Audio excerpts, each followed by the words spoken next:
গুয়াহাটি গ্রাম পঞ্চায়েতের পক্ষ থেকে আমাদের যে দ্বিতীয় পর্যায়ে যে বাংলা আবাস যোজনা, তার আপনারা জানেন যে কালকে সিঙ্গুরে যে জনসভা ছিল, সে প্রশাসনিক সভা থেকে মমতা ব্যানার্জি শিলান্যাস করেছে এবং কালকেই আমাদের কাছে যতটুকু খবর আছে টোটাল বেনিফিশিয়ারি অ্যাকাউন্টে প্রথম কিস্তি 60,000 টাকা ঢুকে গেছে। এই বেনিফিশিয়ারিদের টাকার আসল উদ্দেশ্য হলো তাদেরকে যে কীভাবে বাড়িটা করবে, বাড়িটা কমপ্লিট করতে হবে।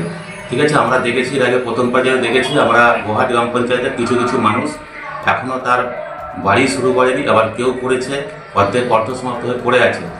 এর যাতে পুনরাবৃত্তি হয়, তাই প্রত্যেকটা বেনিফিশিয়ারিকে ডেকে আমরা গুয়াহাটি গ্রাম পঞ্চায়েতের পক্ষ থেকে তাদেরকে পরিষ্কার বলতে চেয়েছি যে আপনারা প্রথম কিস্তির টাকা পেয়েছেন, আপনারা টাকা তুলে বাড়ি শুরু করুন এবং বাড়ি অল ক্লিয়ার করতে হবে, এইটুকুই তাদেরকে আমরা বোঝাতে চেয়েছি। বাংলার বাড়ি প্রকল্পের দ্বিতীয় পর্যায়ের প্রথম কিস্তির টাকা উপভোক্তাদের অ্যাকাউন্টে ঢুকতে শুরু করেছে।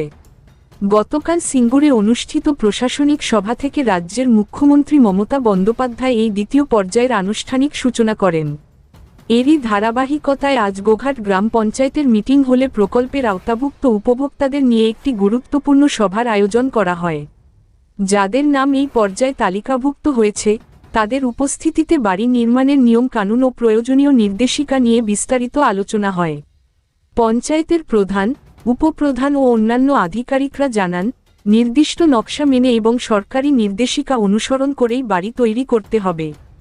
পাশাপাশি প্রথম কিস্তির টাকা সঠিকভাবে বাড়ি নির্মাণের কাজে ব্যবহার করার ওপরও জোর দেওয়া হয়। নির্মাণ কাজের অগ্রগতি নিয়মিতভাবে পর্যবেক্ষণ করা হবে বলেও জানানো হয়েছে। সভায় উপস্থিত উপভোক্তাদের বিভিন্ন প্রশ্নের উত্তর দেন পঞ্চায়েত কর্তৃপক্ষ। প্রকল্পের মাধ্যমে এলাকার বহু পরিবারের পাকা বাড়ির স্বপ্ন পূরণ হতে চলেছে বলে আশাবাদ ব্যক্ত করেন তারা। চলুন ঘটনাটি বিস্তারিতভাবে দেখে নেওয়া যাক বাংলার আওয়াজ আরামবাগের পর্দায়। ঠিক আছে, তাহলে প্রথম কথা হচ্ছে যাদের জায়গার সমস্যা আছে সেই সমস্যাগুলো জন্য লিখিত আকারে আপনারা প্রধানের কাছে জানান। এই যে 60 জন আছে কি 65 জন আছে, এখানে হয়তো সবারই সমস্যা নেই, সমস্যা থাকলে 5 জন 7 জনের থাকবে, তার বেশি থাকবে না। 100 জনেরই সমস্যা থাকতে পারে না, তাহলে সমস্যা থাকলে তো বাড়ি হবে না। কাল সিঙ্গুরের জনসভায় মাননীয় মুখ্যমন্ত্রী মমতা বন্দ্যোপাধ্যায় এসেছেন। সেখান থেকে বাংলার বাড়ি শিলান্যাস করেছেন।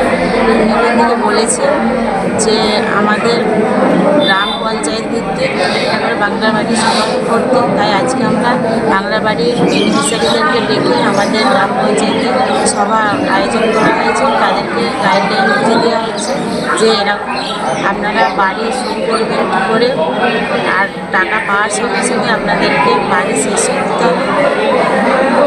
আপনার পরিচয়? বাংলার বাড়ি গ্রামীণ, এটা আজকে নয়, বিগত বছর থেকে শুরু হয়েছে। এটা হচ্ছে পশ্চিমবঙ্গ সরকারের নিজস্ব তহবিলের একটা প্রকল্প।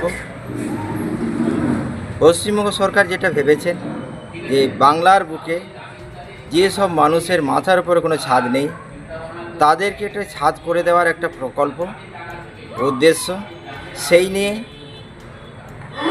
যে বেনিফিশিয়ারিটা বাংলার বাড়ির জন্য নির্দিষ্টকরণ হয় সেটা হচ্ছে গ্রামসভা। এই গ্রামসভা হচ্ছে সেই গ্রামসভা যেখান থেকে কে পাওয়ার যোগ্য আর কে পাওয়ার যোগ্য নয় সেই তালিকাটা চূড়ান্তভাবে ফল প্রকাশ করা হয় এবং এই ভিত্তিতেই বাংলার বাড়ি তাদেরকে দেওয়া হয়। আজকে কি শুধুমাত্র এই পঞ্চায়েতেই হচ্ছে না? না, এটা হচ্ছে গোটা পশ্চিমবাংলায় এই ধরনের অনুষ্ঠান, অর্থাৎ এই বাংলার বাড়ির অনুষ্ঠান, গ্রামসভার অনুষ্ঠান গোটা পশ্চিমবাংলা জুড়ে সব গ্রাম পঞ্চায়েতে হচ্ছে। এটা কোন পঞ্চায়েত? এটা গোঘাট গ্রাম পঞ্চায়েত। আপনার পরিচয়? আমি এক্সিকিউটিভ অ্যাসিস্ট্যান্ট, গোঘাট গ্রাম পঞ্চায়েত।